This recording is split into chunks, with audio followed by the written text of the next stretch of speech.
Hello बच्चों, मैं अमबीर जिंजाड़ और हम लोग सीखा करते हैं फिजिक्स। और फिजिक्स में आज हम लोग एक बहुत ही अच्छा टॉपिक पढ़ने वाले हैं, बहुत ही अच्छा कॉन्सेप्ट सीखने वाले हैं और वो कॉन्सेप्ट है आपके प्रोजेक्टाइल टॉपिक से रिलेटेड। हाँ बच्चों, आज हम प्रोजेक्टाइल मोशन की इक्वेशन को ड्राइव करने वाले हैं कि प्रोजेक्टाइल मोशन की इक्वेशन क्या होती है और उस इक्वेशन को कैसे अप्लाई किया जाता है, उस इक्वेशन का एक दूसरा फॉर्मेट होता है वो क्या होता है। तो मैं आपको इक्वेशन ऑफ प्रोजेक्टाइल की हर एक बात समझाने वाला हूं। इससे पहले के वीडियोस में मैंने आपको बताया था वर्टिकल प्रोजेक्टाइल यानी कि हॉरिजॉन्टल प्रोजेक्टाइल क्या होता है, एंगुलर प्रोजेक्टाइल क्या होता है, क्या उन पे क्वेश्चन बन सकते हैं, क्या उसकी शॉर्ट ट्रिक्स होती हैं, क्या क्या उसमें कॉन्सेप्ट्स हम लोग डिस्कस करते हैं, एवरीथिंग, हर एक बात मैंने आपको बताई थी। आज हम लोग इक्वेशन ऑफ प्रोजेक्टाइल की सभी बातें सीखने वाले हैं। तो बच्चों आइए स्टार्ट करते हैं, आप अपनी पेन पेंसिल निकाल लें और लिखना पढ़ना स्टार्ट करें। तो चलिएगा बच्चों, हम लोग डिस्कस करते हैं सबसे पहले कि प्रोजेक्टाइल मोशन ये होता क्या है ना। तो प्रोजेक्टाइल मोशन ये होता है कि तब मान लीजिए आपके वर्टिकल प्लेन से, मैं बोलूंगा वर्टिकल इस लाइन से कोई थीटा एंगल बनाते हुए किसी ऑब्जेक्ट को हमने u वेलोसिटी दी है ना, u वेलोसिटी हमने उसको दी।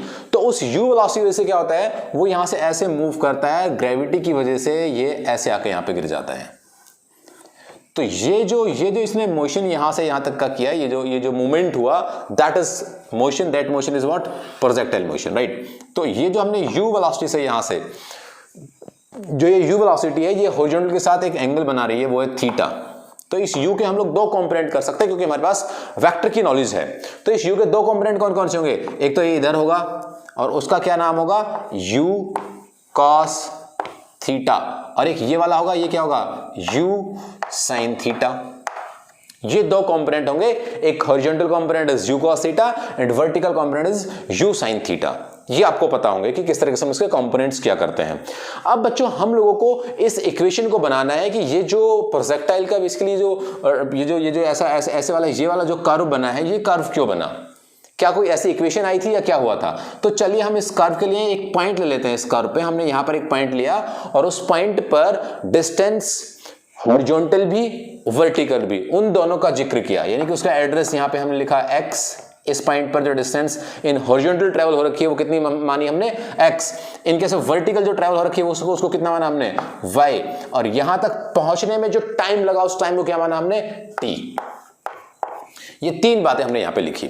अब इन तीनों बातों को इन्वॉल्व करते हैं। कैसे इन्वॉल्व करेंगे, तो मेरी बात समझना बच्चों, क्योंकि ये combination of what, combination of horizontal and vertical है ना, टू डायमेंशन मोशन हम पढ़ रहे हैं। तो उसमें हम लोगों को हॉरिजॉन्टल और वर्टिकल दोनों को अलग अलग अगर मैं अगर करके पढ़ाऊं आपको, तो क्या होगा, हॉरिजॉन्टल कंपोनेंट्स को मैं यहां पे लिख रहा हूं, हॉरिजॉन्टल कंपोनेंट्स। कौन कौन से अपने हॉरिजॉन्टल कंपोनेंट्स हैं और वो क्या क्या हैं।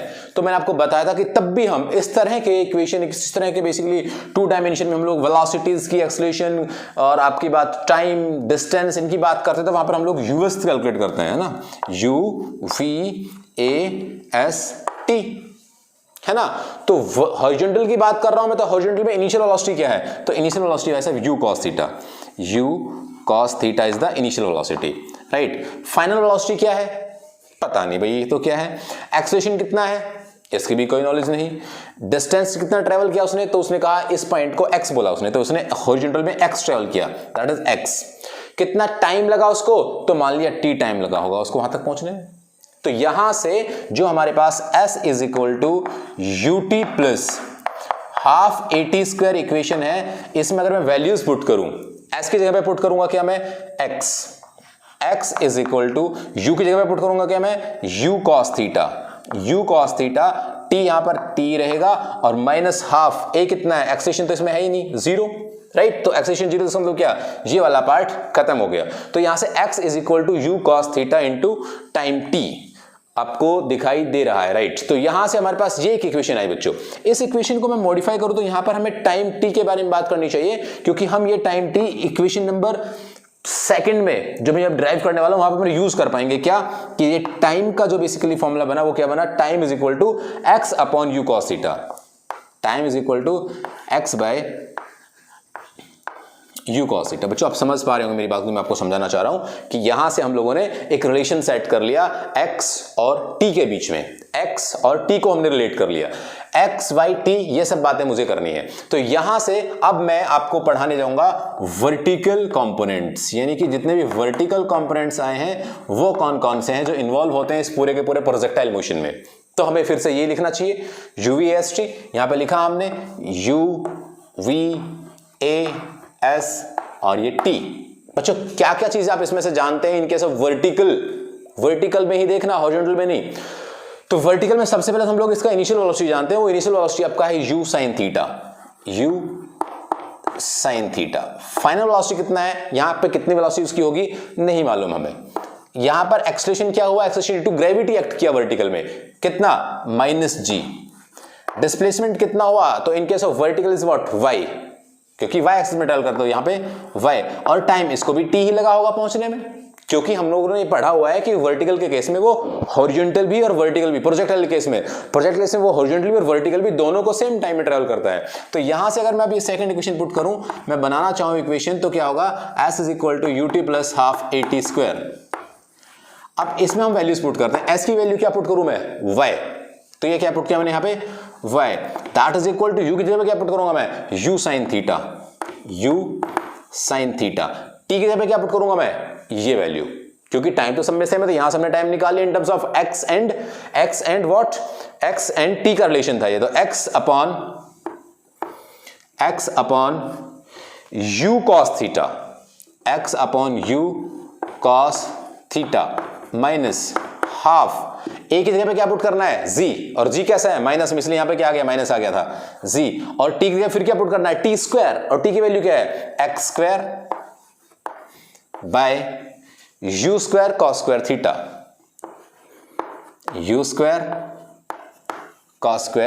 थीटा। आपको ये पूरी की पूरी इक्वेशन विजिबल है या नहीं, राइट, आपको ये पूरी विजिबल है। तो बच्चों इस इक्वेशन को मैं यहां पर, ये जो इक्वेशन बनी अपनी y की, इस y इक्वेशन को मैं एक बारी फिर से पूरी इक्वेशन को मैं दोबारा से लिखता हूं। देखो कैसे हमने किस फॉर्मेट में लिखेंगे, y = यहां से u से u मारा गया, अगर u से u मारा गया तो हमें बचा क्या, x, और sin upon cos is what, tan, यानी कि यहां से बचा अपने पास x tan थीटा माइनस का साइन, हाफ g, ठीक है भाई, g भी हमारे पास है, upon u² cos² theta into x²। That is the equation in which y and x are involved। y और x इन्वॉल्व है, बाकी सारी चीजें तो क्या है, कांस्टेंट है। तो ये जो इक्वेशन बनती है बच्चों, इस इक्वेशन को हम लोग कह दिया करते हैं that is equation of projectile. यहां से इक्वेशन ऑफ प्रोजेक्टाइल वर्ड निकल के आया, तो मैं इसको इक्वेशन ऑफ प्रोजेक्टाइल कैसे बोलूं, क्या खास बात इसमें इक्वेशन ऑफ प्रोजेक्टाइल बोलने की, तो आंसर है मैं इसको रिलेट करके दिखाता हूं आपको। बच्चों तब मैंने किसी ऑब्जेक्ट को फेंका तो उसमें थीटा तो मैंने फिक्स कर दिया था, मान लीजिए 30 पर 45 पर मैंने एक ऑब्जेक्ट को फेंक दिया, तो थीटा फिक्स यानी कि कांस्टेंट क्वांटिटी। यहां पर 1/2 कांस्टेंट क्वांटिटी, इनिशियल वेलोसिटी मैंने फिक्स दी वहां पर, मैंने बताया मैंने अगर यहां से इस ऑब्जेक्ट को फेंका है तो मैं क्या कहूंगा, मेरी फुल औकात जितनी थी उस औकात से मैंने फेंका था, तो u फिक्स है, वहां पर कांस्टेंट है मेरे केस में, u कांस्टेंट, थीटा फिर कांस्टेंट और g भी कांस्टेंट, यानी कि ये वाला tan थीटा कांस्टेंट होता है, और इस x² को छोड़ के बाकी चीज यहां भी कांस्टेंट होती है। अगर इस तरीके से ये कांस्टेंट्स आपको दिए हुए हैं तो आप यहां पर क्या करेंगे बच्चों, यहां पर आप इन कांस्टेंट को कांस्टेंट लिख देंगे, और यहां पे एक नई इक्वेशन मैं लिखने जा रहा हूं, y = व्हाट, दैट इज, मैं यहां पे अगर लिखूं तो इसको मुझे लिखना चाहिए bx, b is the constant, x minus या प्लस जो भी आप लिखें ax²। देखो ax² plus bx plus c या फिर y, राइट। तो इस कंडीशन में ये जो इक्वेशन है दैट इज क्वाड्रेटिक इक्वेशन, और अगर ये क्वाड्रेटिक इक्वेशन है तो बच्चों अब मेरी बात ढंग से सुनना, क्वाड्रेटिक इक्वेशन से बनने वाला ग्राफ कैसा होता है, कैसा ग्राफ बनता है क्वाड्रेटिक इक्वेशन से। एक बार प्लीज आप इसे पॉज करके पूरी की पूरी कहानी लिखें, फिर मैं आपको इससे आगे कहानी बताता हूं। जल्दी से पॉज कर लें या स्क्रीनशॉट ले लें जल्दी से, फिर मैं इसके बाद आगे बढ़ता हूं कि किस तरीके से इस क्वाड्रेटिक इक्वेशन पे बेस्ड हम लोग बात करने वाले हैं कि कैसे ये इक्वेशन ऑफ प्रोजेक्टाइल बना। चलिएगा, आपने कर लिया होगा, यहां मैं बनाता हूं, देखो। तो बच्चों अगर मैं आपसे बात करूं कि क्वाड्रेटिक इक्वेशन का ग्राफ कैसा होता है, तो आंसर उसका आंसर होता है पैराबोला। अब हम आते हैं कि पैराबोला क्या होता है। तो बच्चों इसको हम पैराबोला कहते हैं। ऐसे आ जाइए, ऐसे आ जाइए, ऐसे आ जाइए, ये सब पैराबोलिक इक्वेशन होती है। पैराबोलिक बेसिकली शेप होती है, पैराबोलिक कर्व होती है, पैराबोलिक ग्राफ होता है। तो एक क्वाड्रेटिक इक्वेशन पैराबोला बनाती है। तो ये अपने पास क्या हुआ, ये एक तरह से क्वाड्रेटिक इक्वेशन ही है। किस किस के इन्वॉल्वमेंट से, सारे u, theta, x, y, t, इन सब के इन्वॉल्वमेंट से ये हमारे यहां पर क्वाड्रेटिक इक्वेशन है। और क्वाड्रेटिक इक्वेशन हमेशा पैराबोला बनाती है और ये एक पैराबोलिक शेप है। तो इसका मतलब हम क्या कह सकते हैं, हम ये बात बिल्कुल बोल सकते हैं कि ये जो इक्वेशन है, that equation is what, that equation is equation of projectile. तो आप अपने दिमाग में इसको बिठा ले, लिख ले कि ये अपने पास प्रोजेक्टाइल मोशन, यानी कि जो प्रोजेक्टाइल ये जो कर्व बनी है, या जो मैं बोलूंगा ये ट्रैजेक्टरी है ना, इसको हम लोग ट्रैजेक्टरी बोलते हैं। ये जो अपने पास ट्रैजेक्टरी बनी है, इस ट्रैजेक्टरी के लिए पूरी पूरी इक्वेशन अपने पास आई है। बच्चों ये तो हम यूज करते ही हैं, इस वाले पार्ट को तो हम लोग यूज करते ही हैं क्वेश्चन सॉल्व करने में, लेकिन एक और फॉर्मूला भी है। उस फॉर्मूले का बहुत ज्यादा रोल है और उस फॉर्मूले से हम लोग बहुत सारे क्वेश्चन सॉल्व कर पाते हैं। तो मैं अब आपके सामने वो वाला फॉर्मूला भी ड्राइव करके बताता हूं कि कैसा फॉर्मूला है वो, कैसे हम उसको ड्राइव करते हैं और कैसे उसको हम लोग यूज करते हैं। ये वाली बात भी हम लोग न्यूमेरिकल्स में सीखेंगे। लेकिन आपने इससे पहले अगर ये लिख लिया है कि पैराबोला बनता है इस इक्वेशन से, क्वाड्रेटिक इक्वेशन का ग्राफ, तो पैराबोलिक इसलिए हम इसको क्या कहते हैं, इक्वेशन प्रोजेक्टाइल कहते हैं। तो मैं इसे हटा देता हूं। चलिए मैंने इसे हटाया। ओके बच्चों, तो अब आगे बढ़ने की कोशिश करते हैं हम लोग। ये इक्वेशन मैं यहां लिख देता हूं अलग से, है ना, फिर इसको मैं हटा दूंगा। That is what, y is equal to x tan theta minus half g by, याद रखना बच्चों ये बात, अब ये 2 इन्वॉल्व हो गया हाफ में, u स्क्वायर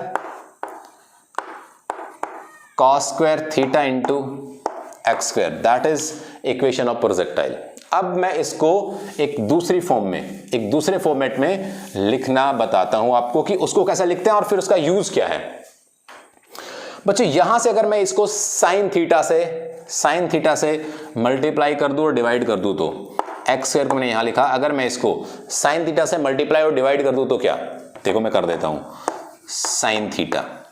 ऐसा मैं क्यों कर रहा हूं बच्चों, ऐसा मैं इसलिए कर रहा हूं कि एक मैं स्पेशल केस जनरेट करना चाह रहा हूं related to what, related to ये y और इसके अलावा प्रोजेक्टाइल की कोई quantity like range, time period and height.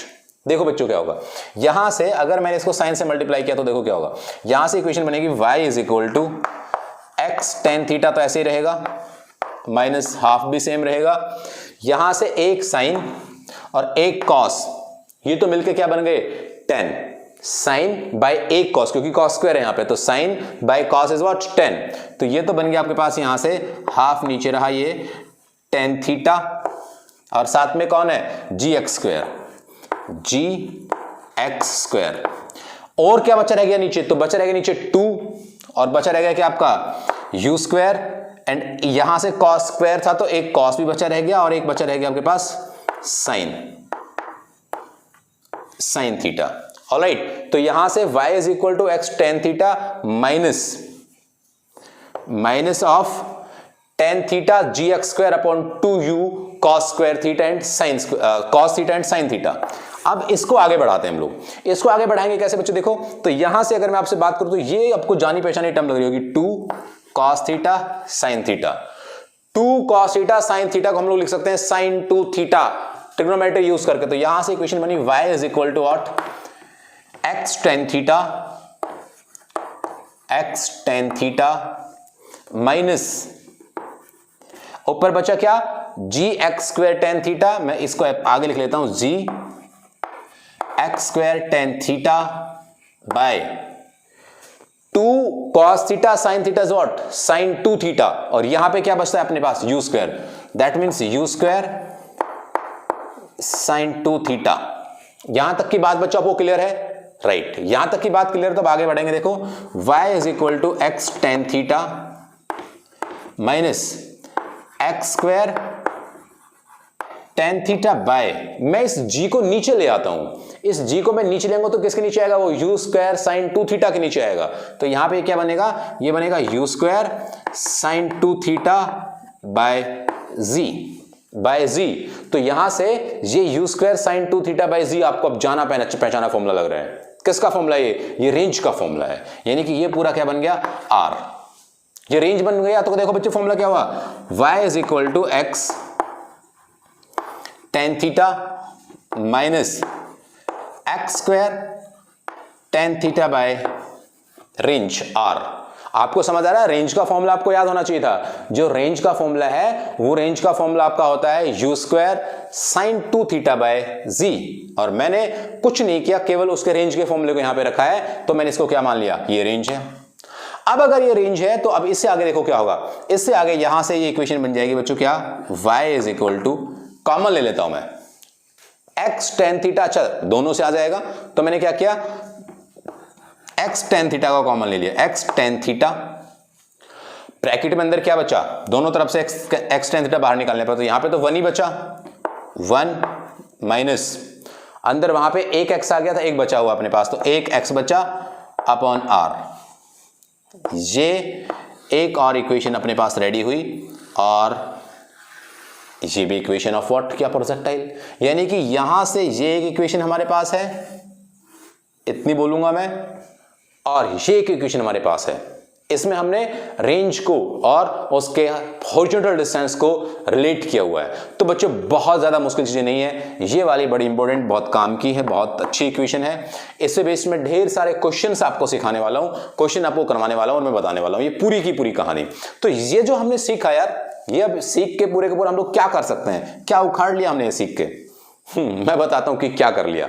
देखो, अगर मान लीजिएगा, इसका क्या यूज है, अगर मान लीजिए आपको किसी भी एक ऑब्जेक्ट को यहां से थ्रो करना है किसी पॉइंट पर।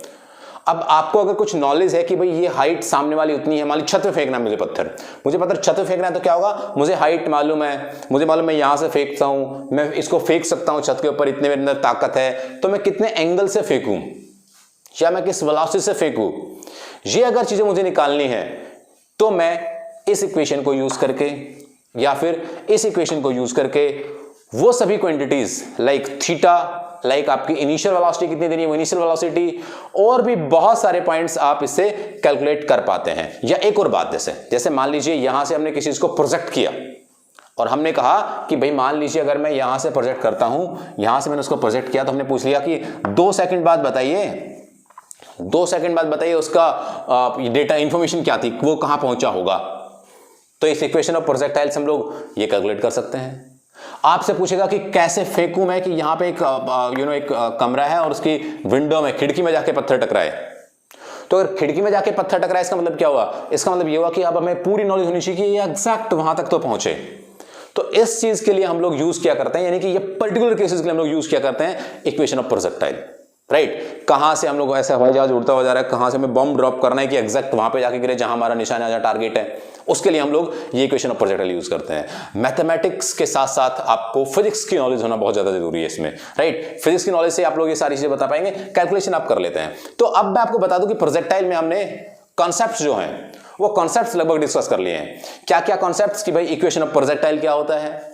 सबसे पहले मैं स्टार्टिंग से स्टार्ट करूं तो हमने एंगुलर प्रोजेक्टाइल सीखा था, उसमें हमने वेलोसिटी ऑफ सबसे पहले सीखा था हम लोगों ने टाइम पीरियड निकालना, फिर हमने हाइट निकालनी सीखी, फिर हमने रेंज निकालना सीखा, फिर उसके बाद हम लोग आगे बढ़े, मैक्सिमम वाला फॉर्मेट पूरा हमने पढ़ा था। फिर उसके बाद हम लोग वर्टिकल यानी कि जो आपका हॉरिजॉन्टल प्रोजेक्टाइल है उस हॉरिजॉन्टल प्रोजेक्टाइल पर आए, वहां पर हमने सारी क्वांटिटीज पढ़ी, और आज मैंने लास्ट में आपको बताया कि किस तरह से उसकी इक्वेशन होती है। और अब मैं नेक्स्ट क्लास में आपको बहुत सारे ढेर सारे अच्छे क्वेश्चंस, बड़े मुश्किल से भी क्वेश्चंस होंगे जो कि इक्वेशन ऑफ प्रोजेक्टाइल पे भी डिपेंड करेंगे, और जो बाकी रिजल्ट हमने पढ़े हुए हैं like range, like height, time period, उन पर भी डिपेंड करेंगे। तो आप लोग भी अच्छे से ये पूरे के पूरे वीडियोस अगर आपने नहीं देखे हैं तो करीब 5 वीडियोस हो गई, ये पूरी 5 वीडियोस आप देख लेना, ताकि आपको अगली वाली क्लास में, तब मैं क्वेश्चंस करूंगा, मैं क्वेश्चन लिखूंगा बोर्ड पे और आप लोग उसको सॉल्व करेंगे, आपको परेशानी नहीं हो। इसलिए प्लीज केयरफुली आप ये मेरी बात ढंग से सुने, जो भी लेक्चर मैंने अपलोड किया प्रोजेक्टाइल का आप वो देख ले, और फिर आप क्वेश्चन करने बैठना, आप 101% सभी क्वेश्चन सॉल्व कर पाओगे। तो तो अगर आपको कोई डाउट है, कोई परेशानी, कोई प्रॉब्लम, कोई असमंजस, कोई असुविधा है, तो मुझे प्लीज जरूर लिखिएगा कमेंट बॉक्स में कि ये हमें प्रॉब्लम है, हो सकता है मैं सॉल्व कर दूं। तो नेक्स्ट वीडियो में फिर हम मुलाकात करेंगे, जिसमें हम लोग प्रोजेक्टाइल के बहुत सारे न्यूमेरिकल डिस्कस करने वाले हैं, जो कॉम्पिटिटिव लेवल के भी होंगे, अच्छे अच्छे क्वेश्चंस होंगे। उन सभी क्वेश्चंस को मैं एकदम डिटेल में समझाने वाला हूं, आपको बताने वाला हूं कि क्या कहानी है एग्जैक्ट और कैसे हम लोगों ने इस क्वेश्चन को सॉल्व किया है। तो ये सारी बातें हम लोग सीखेंगे। चलिए नेक्स्ट वीडियो में फिर होगी मुलाकात। Thank you very much.